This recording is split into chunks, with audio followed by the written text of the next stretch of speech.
हमर चावल केला बड़ा खिलाए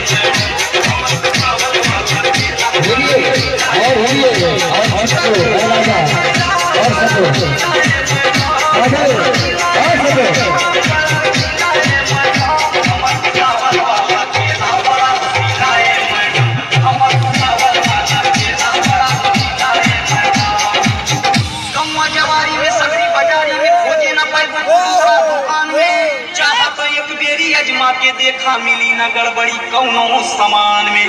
दिन में तू खा चाहे राती में खा चाहे सूत की अखा तू बैठ के करी न नुकसान तनिको कसम से साझी के खा चाहे भोरही में उठ के। पीछे मोटाया के नुकीला और खोखला एकदम चमकीला माल कटीला या पचीला माल कटीला या पचीला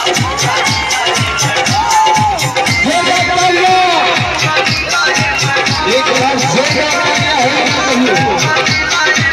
ऐसा है।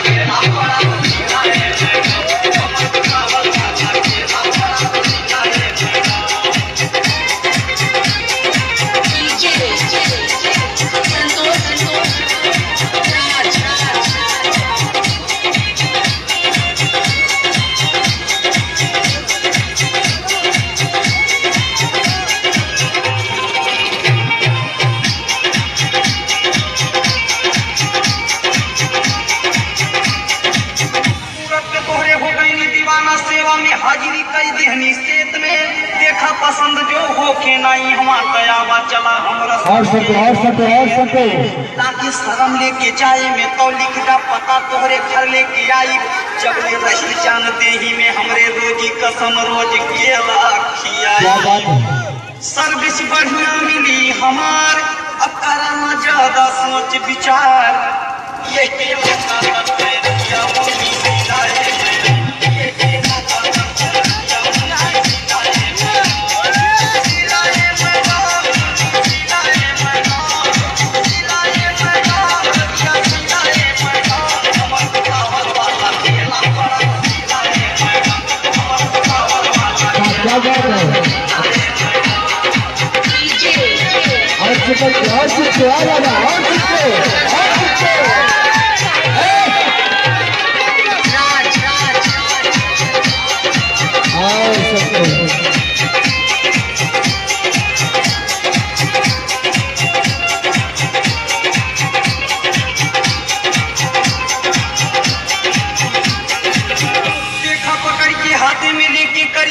चीजी की कितना बखान हो नहीं छुपावे के बातों से पूछो हमारा या तहरा के बीच समान हो। यकरा से ज्यादा बताई कतों से बाड़ू नयन जान खैबू जवान हो जानीला हम एक बेरी जो खैबू तो कमलेश भैया के फजबू दुकान हो। राम स्वरूपी नंसा वाला और बेचत बा केला गुन वाला रखिया चाहे जबले